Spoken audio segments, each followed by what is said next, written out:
philosophy then wasn't about techniques of argumentation or conceptual analysis, things that you might rightly say, I don't need much of in my life.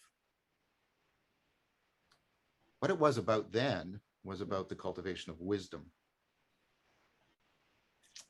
And wisdom is not optional. You're either pursuing it you're either pursuing it consciously or you're pursuing it unconsciously. Why do I say that? We talked about the way you're making sense of your world, this dynamic loop. What I would argue the best cognitive science is showing is that process is very dynamic, very self-organizing, very complex. This is why it's hard to create artificial intelligence. Why should you care about that? Well, here's why. That process of how you're coupled to the environment that makes you so intelligent involves what I was talking about earlier, the salience landscaping, the identity you're assuming, all the skills you're activating. But think about it. Think about what Rafe's exercise showed you a few minutes ago, what you could be paying attention to, all of what you could be paying attention to. And it's more than what Rafe called your attention to. You could also be paying attention to whether or not your two ears are equally itchy or not. And you're just doing it right now because I said it. Stop and think about everything that you could be paying attention to and what Rafe's exercise showed you, that you are actually ignoring most of the information available to you. Why are you doing that? Because if you tried to pay attention to all of the information in your room, it would take you the rest of your lifetime. It's uncountably large. And think about all the ways you can exercise your agency, all the sequence of actions you could perform. Right now, you could be moving this finger or this finger together, or maybe in sequence, or I could be turning my head, or I could be singing, or I could be silent. Right? Out of all of those, you ignore most of the options. You're trying to remember things in order to make sense of what this crazy professor is saying to you right now. What are you calling up from your memory? Everything that's in your memory? All the possible ways you could connect everything in your memory? Of course not. Most of you are, I hope, are not thinking about whether or not there are squirrels in Australia. Okay? You're ignoring most of your memory. You're ignoring most of your potential actions. You're ignoring most of your attention. You're zeroing in on what is salient to you so that it is obvious what you should do, and it comes naturally to you what you should be remembering. And that is what makes you intelligent, and that ability to zero in on relevant information and ignore most of it such that you can solve most of your problems. That's what we can't give to artificial intelligence. You're finding things relevant and then being salient. All that salience landscaping is actually adaptive. That's why you love playing with your salience landscaping. You mean, what do you mean? I love playing with my salience landscaping. How things are salient to you, how they stand out, how they form patterns, and you do it for your own sake. I still don't know what you're talking about, John. I'm talking about music. Nietzsche said life would be a mistake without music. Why? He's right. How many of you would give up music? What are you doing? You're seriously playing with your salience landscaping. Why do you love to seriously play with your salience landscaping? Because it's the heart of your adaptivity. It's the heart of your intelligence. But here's the price you pay for all of that power. The very same processes that make you adaptively intelligent make you perpetually susceptible to self-deception. What do you call the gray stuff that comes off a fire? Oh, smoke. What grows from an acorn? An oak. Oh, what did I just do? Oh, that's a stroke. What do you call the white of an egg? Oh, a yolk. No, you don't. You call it the white of an egg. right? So what happens is our intelligence is screening off and framing the world.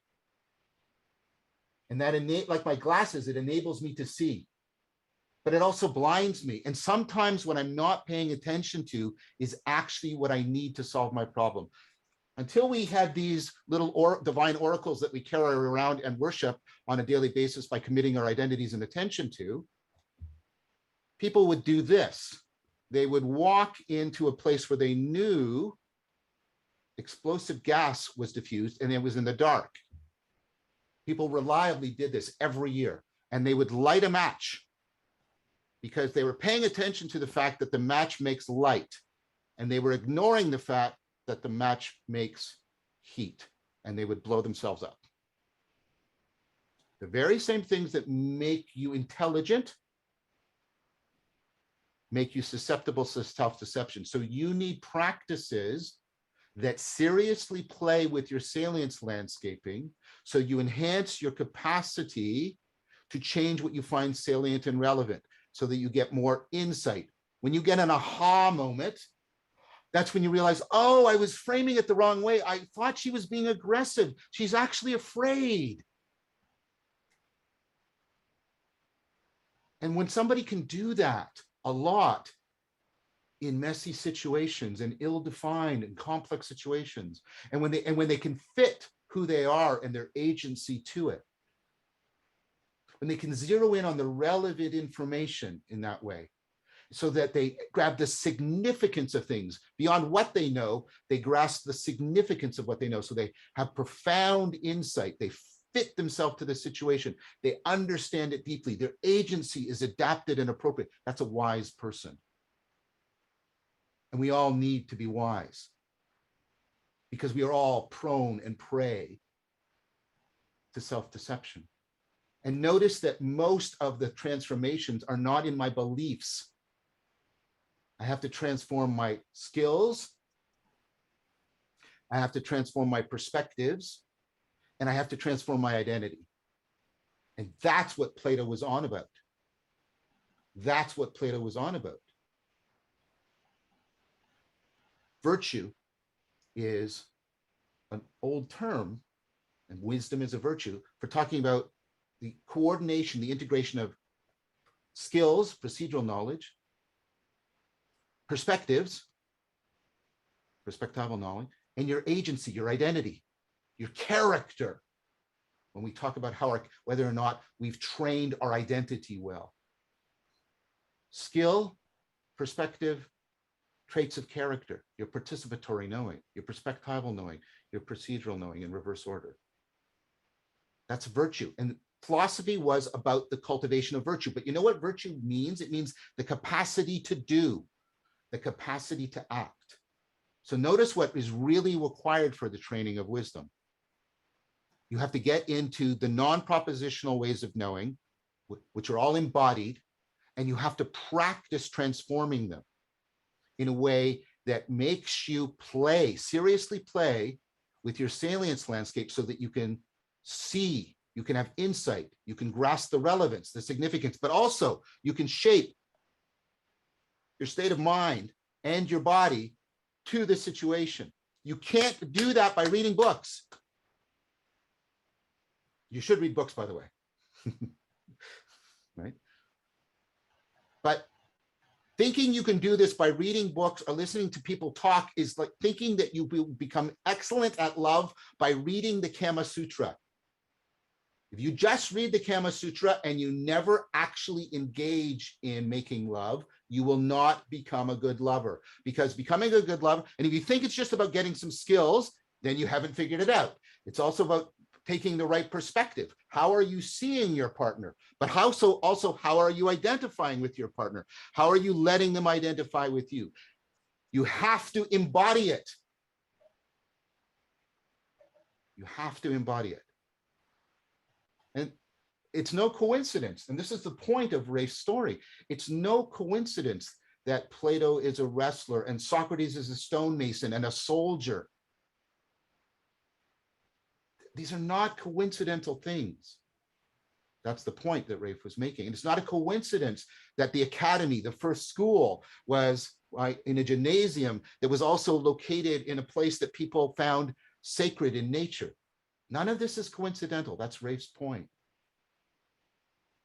If you want to cultivate wisdom, do not tell me what you believe. Tell me what you are practicing, and tell me how those practices embody the non-propositional aspects of knowing. That is really, really crucial. So serious play with salience landscaping in an embodied way that helps you change your agency and see the world differently. I want to do a practice with you right now that instantiates all of that. Okay, so thankfully we don't have to go too far. I'm going to push this out a bit. Sorry, you'll see my mic. Oh no, the mic. Okay, so don't worry about that. Okay, so what we're going to do is I'm going to take you through a basic practice. Right? I want everybody to stand up. I'll tilt my screen a bit more. Okay, so this is a weird angle, so don't pay too much attention to looking at me. Just use it as a bit of a cue. Pay more attention to what I'm saying. Okay, so what I want you to do is, first of all, I want you to stand with your feet about shoulder width apart. I'm doing a practice, you'll see it. It's a serious play with your salience landscaping. Okay? Okay. This is what Corbin would call the imaginal. Not imagination that takes you away from the world, but an imagination for the sake of enhancing perception. Okay, so what you want to do, right? Stand with your feet about shoulder width, and you want to bend your knees slightly. And when you're bending your knees slightly, you're tucking your butt in. So your butt isn't sticking out, your butt is, so your head is sitting in the basin of your pelvis. Your knees are slightly bent, right? You want your shoulders to be open and down, so your chest is naturally open, okay? And what most people are now doing is they are, right, sort of calculating what to do. But I want you to instead feel your way into this. So first of all, what I want you to do is move a little bit forward and feel off center, move a little bit back and feel off center. You're using your vestibular organ, which is actually damaged in my left ear, but this exercise helps me. And then I want you to move back and forth a little less each time until you feel your way into being centered.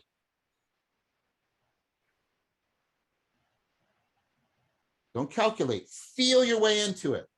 Really embody this. So back and forth until you feel centered. Now side to side until you feel centered.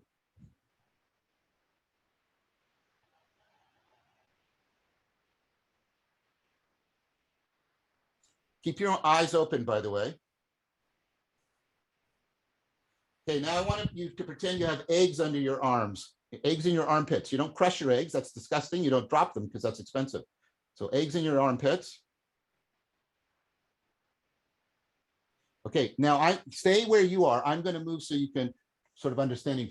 I want you to pretend now, but serious play, like music or kids playing in order to develop. I want you to pretend, imagine that you're standing in a stream and from your knees down is sinking into the mud of the creek. You're not on the surface, you're sinking into it.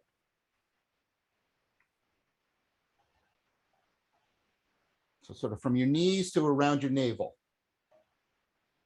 Okay, sorry, from your feet to your knees.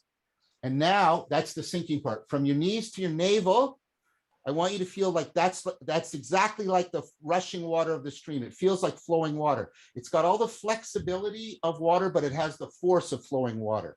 It's flowing water. Okay, so from knees to your navel area.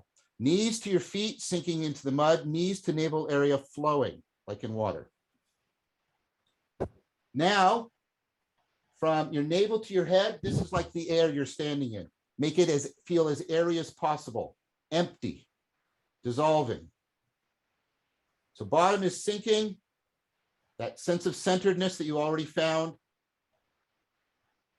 Knees to navel, flowing. Upper part dissolving. Now keeping your arms loose, remember those egg pits, I want you to imagine as if the two air bubbles were rising out of the water and they're lifting your hands. The air bubbles lift your hands up, but only about to shoulder height. And then as you exhale, you have to push those air bubbles back down under the water. Try to keep your hands sort of within your shoulders. So don't open like this, open within your shoulder. Up. Pressing those air bubbles back down. Reconnect to how you're sinking, flowing, and dissolving in your body. Up. Air bubbles are lifting you. And then there's resistance as you put them back down.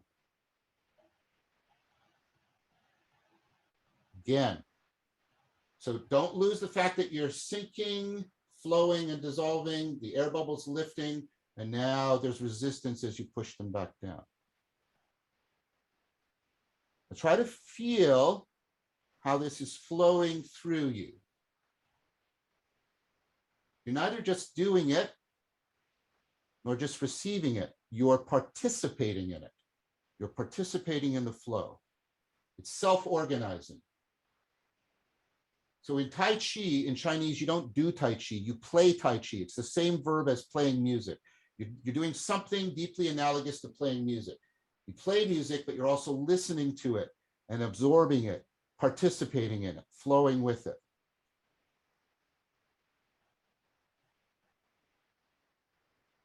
Okay, now return your hands back down. You can straighten your knees if you want, but how do you feel in your body and your mind right now? Make note of what's changed, because that sense of centered and the way you were in your body and moving, that's what you actually use to fight with in Tai Chi Chuan.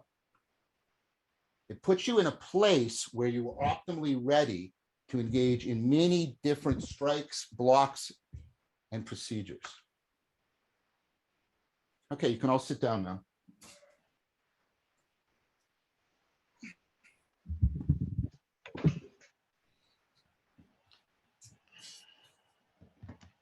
Now, here's this. I get to tell you a story now. Rafe's a master storyteller, but I want to tell you a story. So as I was in grad school at the university, which is the most competitive part of an academic career, other than when you're trying to get tenure, but the tenure was just designed by the devil.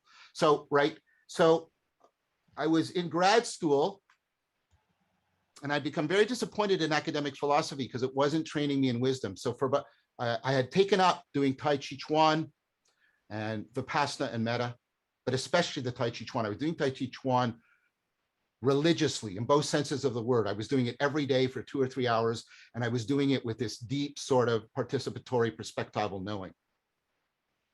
And I was having all these wonderful experiences that turn out to be largely irrelevant. Like there's days when I was as hot as fire, and other times when I was as cold as ice, and all that wonderful stuff. And it doesn't really matter that much, all of those wonderful woo-woo experiences. It really hit me what was going on in Tai Chi when this happened to me. I was with my fellow graduate students at the academic university, and they said to me, what's going on with you? And oh no, because everybody in graduate school has the imposter syndrome. I don't really belong here, right? Oh, they found out my secret. And I was so, what do you mean? What do you mean? And they say, you've changed. You're now so much more balanced in how you interact with people. You have a much more flexible response. And you're able to sort of get engaged with people better. And I realized, oh, the stuff I was training in Tai Chi was percolating through my psyche and permeating through my life in ways I had not seen. It was making me more virtuous, more wise. Because, as the 4E cognitive science shows us, the way we move in conceptual space is taken from, it's called acceptation, it's derived from, it's taken from how we move in physical space. When I ask you to do the following, think of a mammal, what a mammal is, then think of what a lion is, then think of what, a particular lion in the Wizard of Oz is. And you're doing all this movement in conceptual. And notice how to you were probably going in something that was like up and down.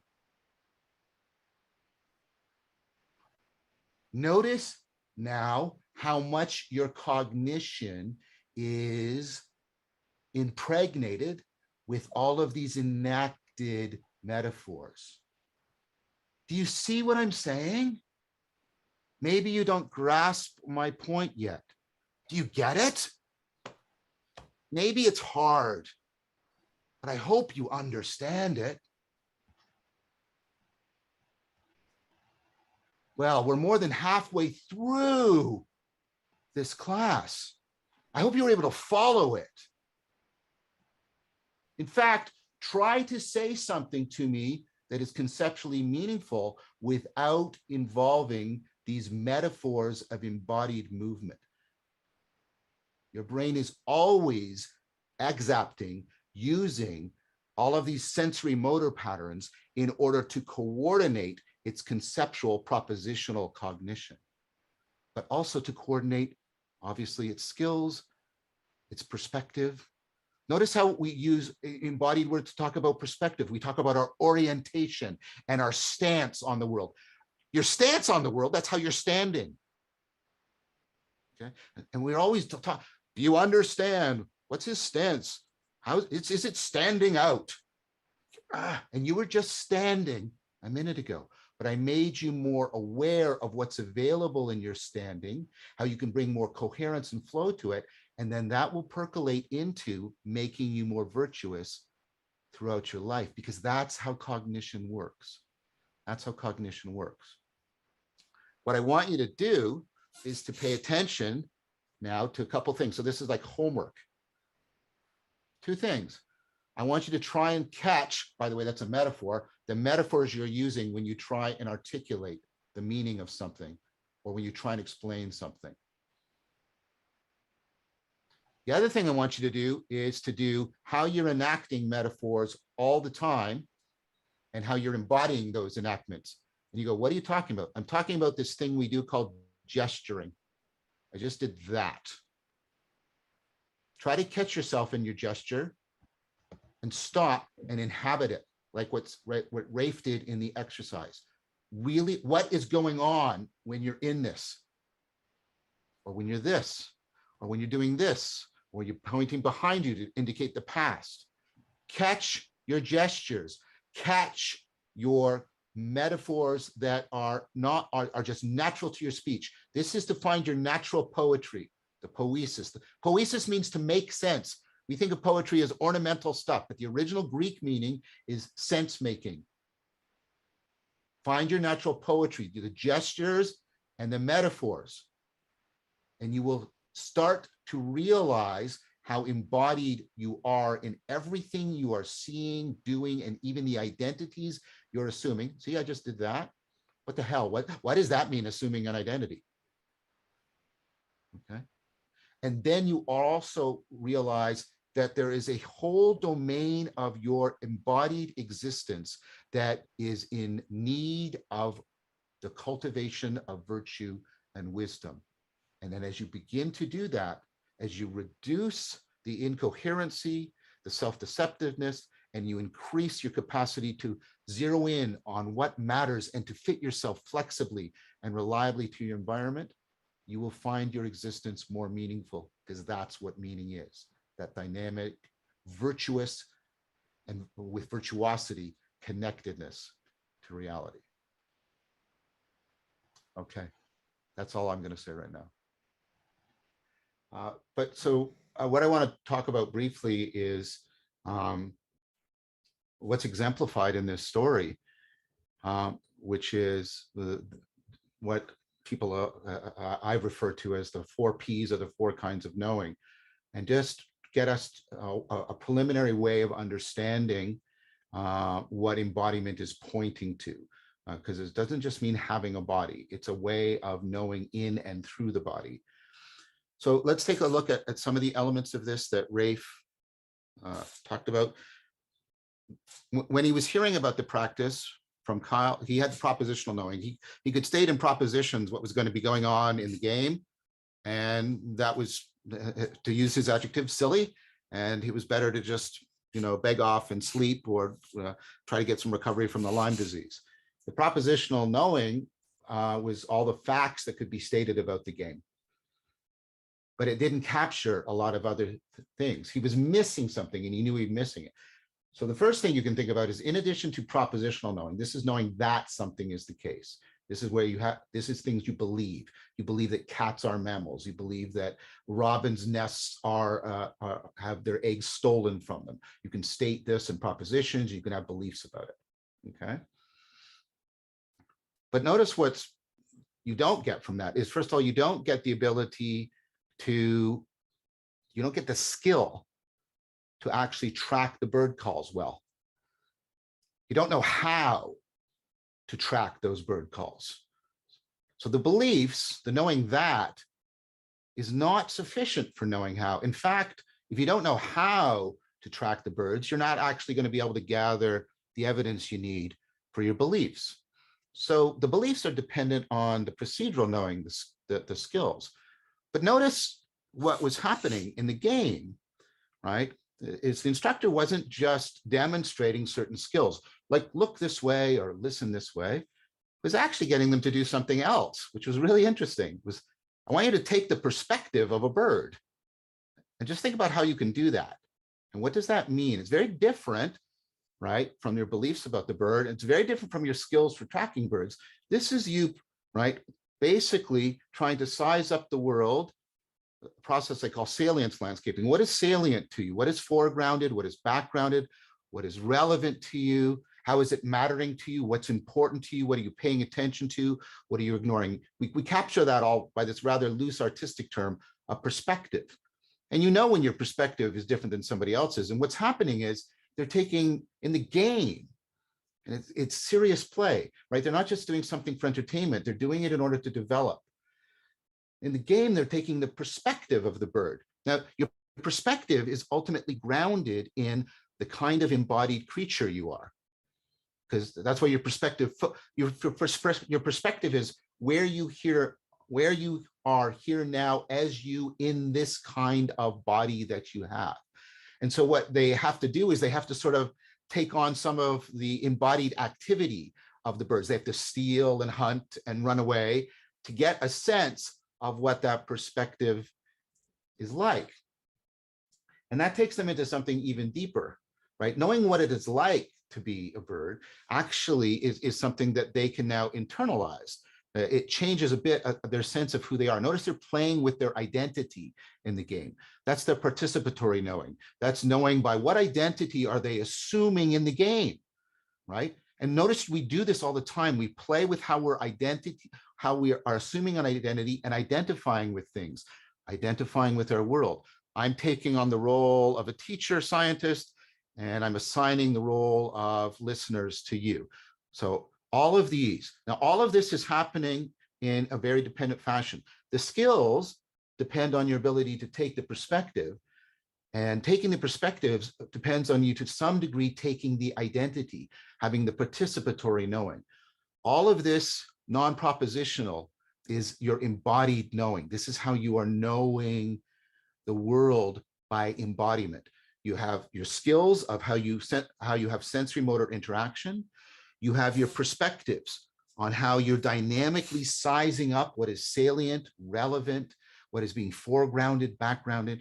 And then that perspective is ultimately grounded in who are you? What are you? What role and identity are you taking in the world, either factually or in serious play? And of course, human beings engage in a lot of serious play for such transformation, and we call it ritual.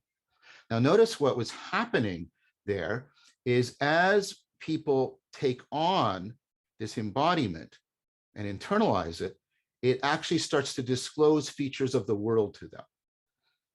And as they start to get different features of the world, that reinforces their ability to take on this embodiment. And you get this cycle like this, so that Rafe starts to see things that he couldn't see before, very, very powerfully. Now, this is something, and Rafe's going to talk a bit about this in a minute. This is something that Plato really emphasized in the cultivation of wisdom. This two-way process of which I'm internalizing something, I'm embodying it, and that by taking it in and incorporating it, think of that word, incorporate, take into your body, incorporating it into me, that actually changes me so I can see aspects of the world, my salience landscaping change, see aspects of the world I couldn't see before. Then the world shows me things I couldn't see before. That changes me, and I can cycle like this. Plato called that anagage. It was from his metaphor of ascending out of a cave of darkness into enlightenment. It means ascent. Now this loop becomes very palpable and powerful to you in the flow state. So some of the work I've published on flow, the basic idea is what's going on in flow. Well, think about how people describe the state of flow. They describe it as a state of terrific at one-ment. They feel at one, they feel coupled to their environment, dynamically coupled. It feels super salient, like they're in ongoing discovery. And although at one level they know they're exerting a lot of metabolic effort, it seems effortless to them, hence the word flow.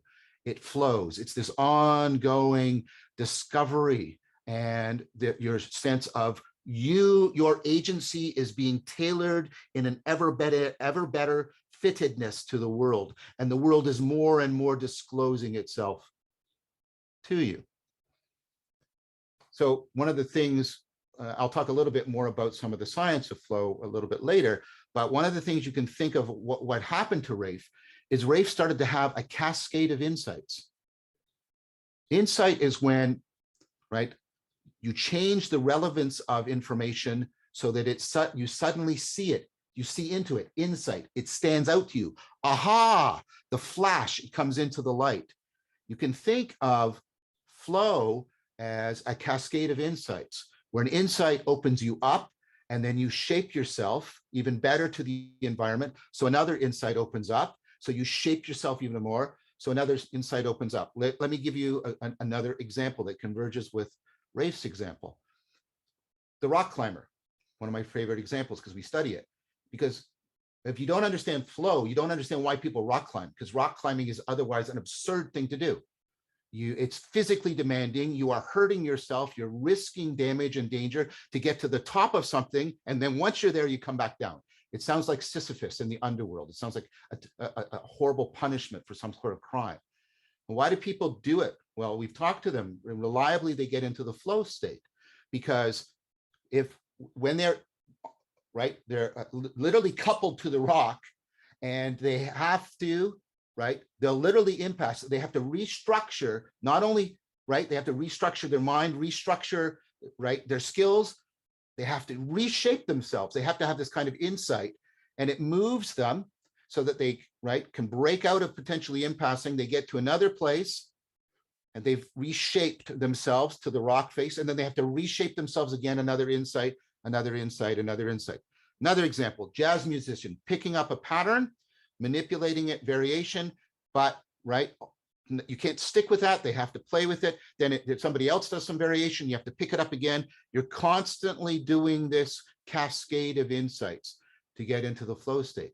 But what I want you to understand is the flow state is a powerful version of this anagoge, where we are reciprocally connected, reciprocally opening up. So we are getting more and more insightfully open to the environment, and the environment is more and more disclosing itself to us. And then here's the key thing about that sense of reciprocal opening, of a kind of connectedness that has mutually accelerating disclosure. That's love. And sort of softer versions of that sense of connectedness that can afford reciprocal opening. That's what people are talking. This is what the research is showing. That is what people are talking about when they're talking about meaning in life. They don't mean how many sentences do they have. They don't mean semantic meaning. They mean that connectedness that couples them to something other than themselves. They often say bigger than themselves or greater than themselves. But what they mean is, they don't mean something larger. Like if you chain them to a mountain, they don't go, oh. What they mean is, right, it's got this capacity for reciprocal opening. Like when you have a child, which is considered one of the most meaningful things people can do, because the relationship to a child is one of reciprocal opening. You are shaping yourself to the child. Affords the child to open up and disclose itself to you, and this is love. and this is meaning, and this is found in flow.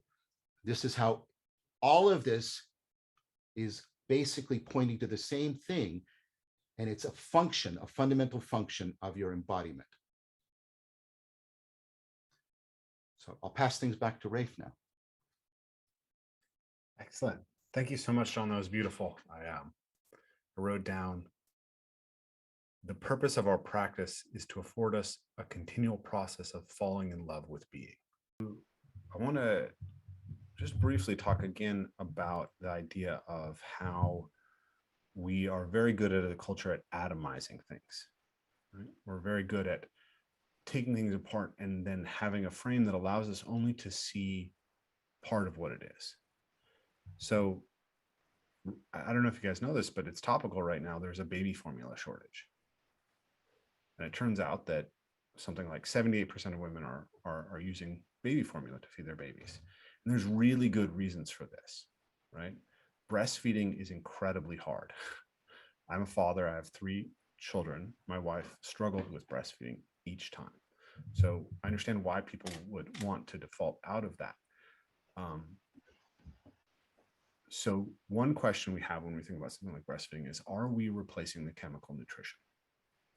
And it's amazing if you go back, because we've only really understood vitamins and minerals and macronutrients for a very brief period of time. Something like vitamin D was only added to formula in, I think, the 1990s. It wasn't until, I think, around 2004 that they started putting EPA and DHA in, which are the essential polyunsaturated fats that our brains need, the reason we take fish oil.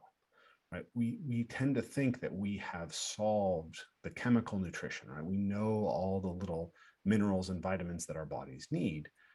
And we kind of reached the peak, the apogee of this idea in the 1950s, 1960s, where we could feed you a diet that would be scientifically designed. But John talked about this idea of combinatorial explosion. We don't know everything that's in breast milk. We don't know how they interact. I was listening to someone talk about the idea that breast milk itself it's like a tissue. It's like body tissue. It's a continuation of pregnancy and how the mother and the child exchange tissue. So that's the chemical level. But what I want to offer you guys is the idea that nutrition is not only chemical, it's mechanical. It's mechanical and it's emotional, right? So a child that breastfeeds isn't only getting certain vitamins and minerals and proteins, it's also getting stressors on its palate every time that it sucks. And the way that a nipple of a bottle impacts the palate is not the same as actually breastfeeding on a woman's nipple. So you're going to create a palate when you breastfeed that's going to allow full breathing potential and optimal bite mechanics so that you can digest properly. So these 2 fundamental things about how you literally make yourself in the world, how you ingest things, their foundation comes from those behaviors that we engage in at the beginning, right? And so we think, okay, we can put vitamin D in, we can put EPA and DHA in, but are we thinking, is that child getting the mechanical stressors that it needs? And then obviously there's the attunement, the emotional connection that's created there. So I don't want to go too much into that because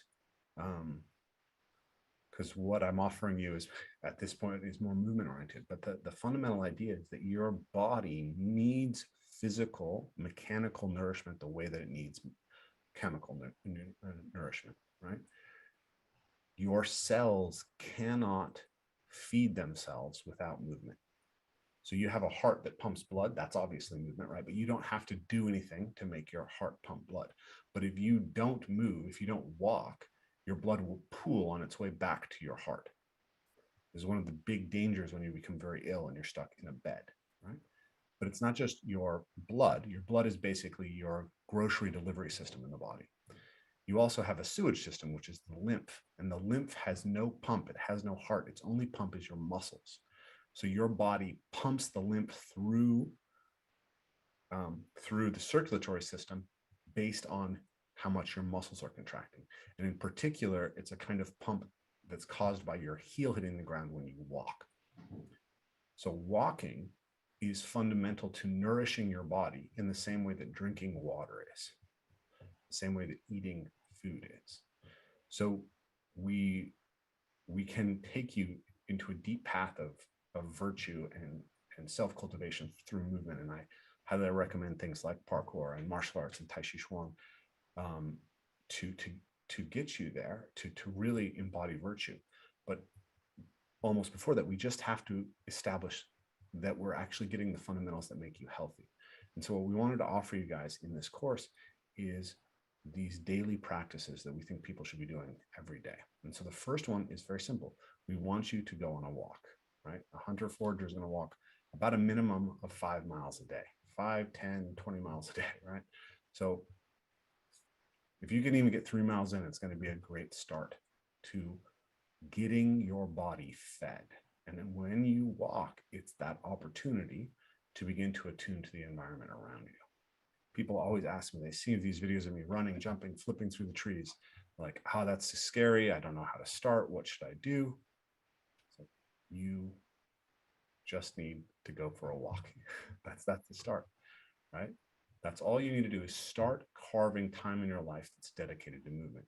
And the simplest, easiest space that you can start with is walking. And when you walk, you have the opportunity to begin to attune to the birds, to begin to attune to the trees and the grass and the flowers and the bees and everything else. So if you can walk in nature, walk in nature. If you can take your shoes off and experience the sensation of walking on the grass, through the mud, through the sand, it's going to be that much richer. Now you're going to start getting, yes, better mechanical nourishment of your tissues, but not just better mechanical nourishment, better emotional attunement, just like the baby feeding on the breast. So over the course of the next 5 weeks, we're going to offer you a daily walking practice, a daily ground sitting practice. This is the other aspect that, another aspect that we don't do, a daily hanging practice, and a daily joint integrity practice. So we're going to be trotting those out each week as this course goes on. The reason that we're offering them sequentially is because habit formation works best when you don't demand too much of the system at any one time. So start this week with trying to take a walk every day. And then after the next one, we'll offer you that. So you'll have these videos. They're borrowed from our website for you guys for the course of this, for the length of this course. And you can enjoy those. But just here where you are sitting, I want you to close your eyes and ask yourself what you can hear besides my voice.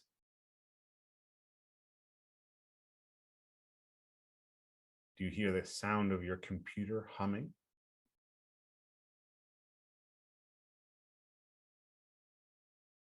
Can you hear traffic moving outside? These noises of our artificial environment can be very overpowering. But are there quieter sounds that you can hear? Can you hear any birds singing outside your window? If you are able to go outside, can you hear the sound of the wind in the leaves? If you're able to step outside, you might ask yourself, can you feel the sun or the moisture in the air? What is the farthest thing in your environment that you can hear, the furthest from you?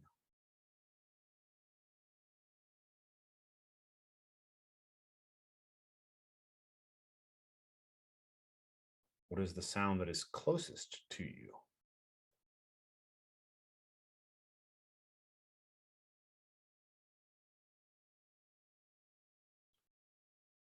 What is the sound?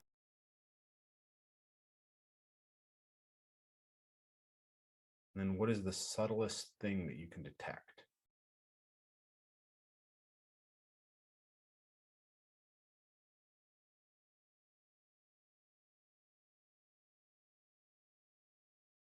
And then you can ask, What can I feel right now? Is there a breeze that I can feel?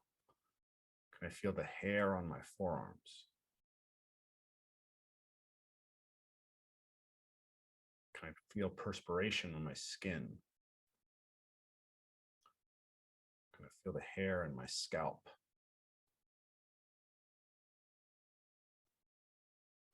All of these feelings are information about the world that's very easy for us to lose attunement to. What can you smell? Do you have a coffee at your desk?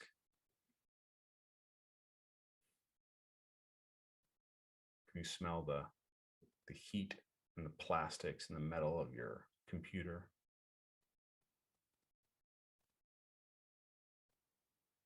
Is there any smell coming from nature?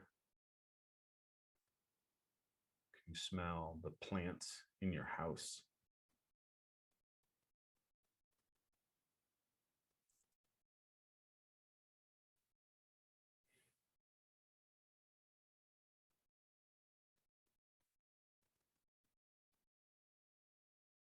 You can open your eyes. I want you to think about the idea of how playing this simple game of what is available to me to perceive and where is it in my environment, so far from me, near to me, and what does it tell me, right? Often when we talk about these nature connection practices, people who live in cities will say there's no nature near me, but it's not true. Right? The earth and the living things, they're everywhere. I mean, you're literally coated in bacteria. That's the wilderness. It grows on you and grows inside you, right? There are any number of animals that we didn't choose to live with us that are close by, and there are birds everywhere. Right? So you can always open a window, almost always open a window, step outside your door, and notice some nature, even if it's just some moss growing in a crack in the concrete. But that moss is a living thing, and there's information in it, and there's a potential for connection, for knowing what kind of moss is it? Why can it grow there and nothing else grows in this environment? And when we start to attune to that, I believe that we can remember that we're earthlings. And that's a very powerful place to start. Sound that is loudest and most dominant in the soundscape.